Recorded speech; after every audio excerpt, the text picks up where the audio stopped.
Dios como nosotros lo concebimos, el dilema de la incredulidad. Abril de 1961. La frase, Dios como nosotros lo concebimos, es tal vez la expresión más importante que se encuentra en el vocabulario de AA. Estas 5 significativas palabras tienen un alcance tal que en ellas se puede incluir todo tipo y grado de fe, junto con la seguridad absoluta de que cada uno de nosotros puede escoger la suya propia. De apenas menos valor para nosotros son las expresiones complementarias, un poder superior, y un poder superior a nosotros mismos. Para todos los que rechazan la idea de un Dios o que ponen seriamente en duda la existencia de una deidad, estas palabras enmarcan una puerta abierta por cuyo umbral el incrédulo puede dar fácilmente su primer paso hacia una realidad hasta ahora desconocida para él, el reino de la fe. En AA tales adelantos ocurren todos los días. Son todavía más extraordinarios si tenemos en cuenta que tal vez para la mitad de nuestros 300.000 miembros actuales una fe efectiva parecía ser en una época una imposibilidad de primera magnitud. Todos estos escépticos han hecho un gran descubrimiento, en cuanto pudieron depender principalmente de un poder superior, aunque fuera su propio grupo de AA, salieron de esa curva sin visibilidad que siempre les había impedido ver la autopista. A partir de ese momento, suponiendo que se hubieran esforzado por practicar el resto del programa de AA con una mente abierta y tranquila, una fe cada vez más amplia y profunda, una auténtica dádiva, invariablemente había hecho su a veces inesperada y a menudo misteriosa aparición. Es de lamentar que legiones de alcohólicos del mundo alrededor nuestro desconozcan estas realidades de la vida de AA. Tantos de ellos se encuentran obsesionados por la tétrica convicción de que, si apenas se acercan a AA, se verán presionados a someterse a algún tipo determinado de fe o teología. No se dan cuenta de que, para ser miembro de AA, no se exige nunca ninguna confesión de fe. Que se puede lograr la sobriedad con un mínimo de fe, muy fácil de aceptar, y que nuestras ideas de un poder superior y de Dios como nosotros lo concebimos les deparan a todos la oportunidad de elegir entre una variedad casi ilimitada de creencias y acciones espirituales. En cuanto a la comunicación, uno de nuestros problemas más urgentes y estimulantes es cómo transmitir estas buenas nuevas, y tal vez, para este problema no haya una solución fácil y definitiva. Nuestros servicios de información pública quizás podrían empezar a destacar aún más enfáticamente este aspecto tan importante de AA. Y dentro de nuestras filas, puede que nos valga cultivar una conciencia más compasiva del aislamiento y de la desesperación de esta gente enferma.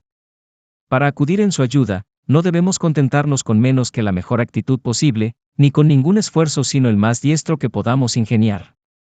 También podemos volver a considerar el problema de la falta de fe, tal como se nos presenta en nuestro portal.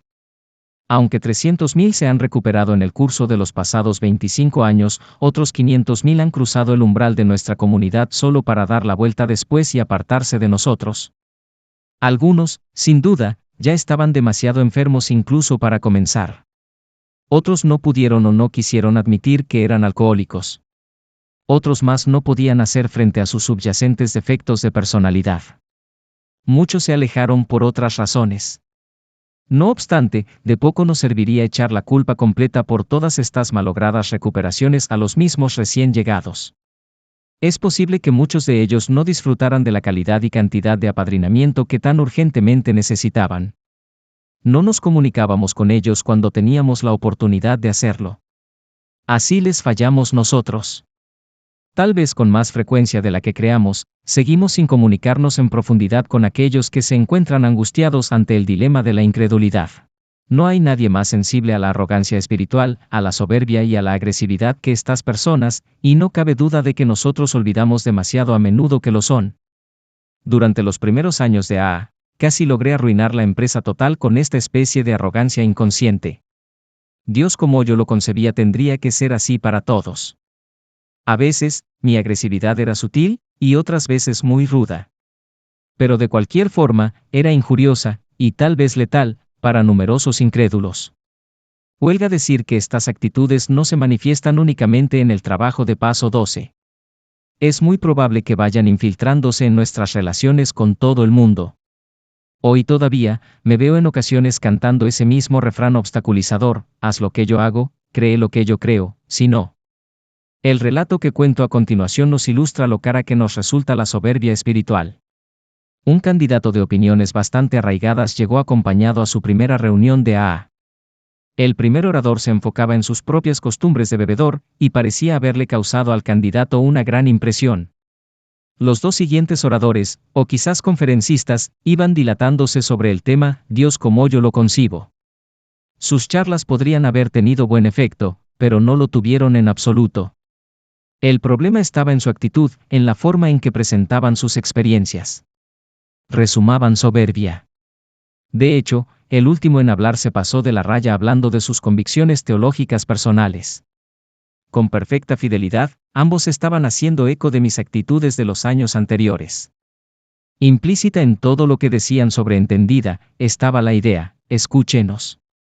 Nosotros tenemos la única verdadera versión de AA, y más vale que ustedes nos emulen.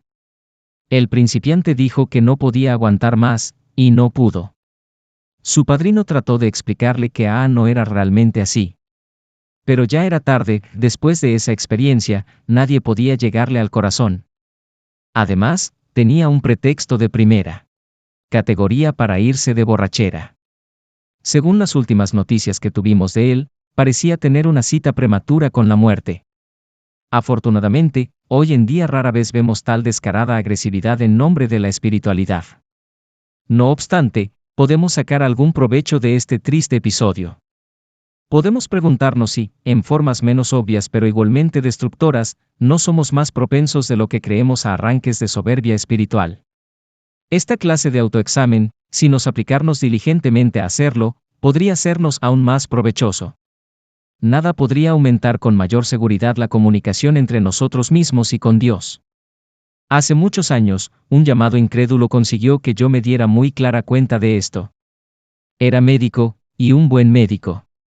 Conocí a él y a su mujer, María, en casa de un amigo mío en un pueblo de la zona central del país. Nos encontramos en una velada puramente social. Mi único tema era nuestra comunidad de alcohólicos, y yo estaba casi monopolizando la conversación. No obstante, el doctor y su dama parecían estar sinceramente interesados, y él me hizo muchas preguntas. Una de estas preguntas me suscitó la sospecha de que era agnóstico, o tal vez ateo. Esta sospecha me sirvió de impulso, y me puse a convertirlo en ese mismo momento. Con suma gravedad, yo alardeaba de mi dramática experiencia espiritual del año pasado. El médico muy afablemente me preguntó si tal vez esa experiencia no pudiera haber sido algo distinto de lo que yo creía. Este comentario me hirió y estuve muy descortés con él. No me había hecho ninguna provocación, al contrario, el doctor era un hombre muy caballeroso, de buen humor, e incluso respetuoso. Me dijo, con aire pensativo, que a menudo le habría gustado tener una fe tan firme como la mía.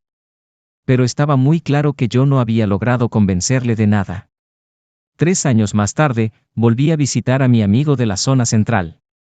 Un día, María, la esposa del médico, nos hizo una visita y me enteré de que su marido se había muerto la semana anterior. Muy conmovida, María empezó a hablar de él. Hijo de una distinguida familia de Boston, se había graduado en la Universidad Harvard. Terminó sus estudios con brillantez y podría haber llegado a ser un médico renombrado. Podría haber tenido una carrera muy lucrativa, y disfrutado de una vida social entre viejas amistades. En lugar de seguir este curso, se empeñó en trabajar como médico de una empresa situada en una ciudad industrial desgarrada por conflictos sociales. Cuando María de vez en cuando le preguntaba por qué no volvían a vivir en Boston, solía cogerle de la mano y decir, tal vez tienes razón, pero no puedo convencerme de salir de aquí. Creo que la gente de la compañía realmente me necesita. María nos contó que no podía acordarse de haber oído a su esposo quejarse seriamente de nada, ni criticar amargamente a nadie. Aunque parecía encontrarse perfectamente bien, el doctor había bajado su ritmo durante los últimos 5 años.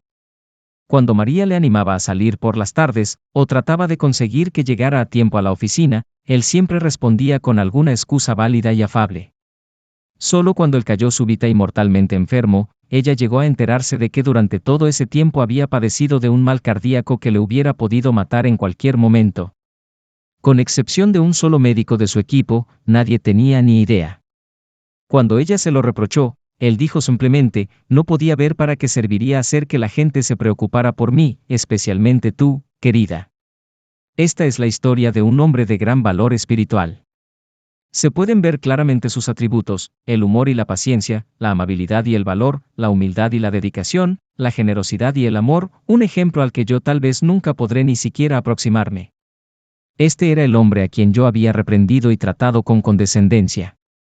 Este era el incrédulo que yo había pretendido instruir. María nos contó esta historia hace más de 20 años.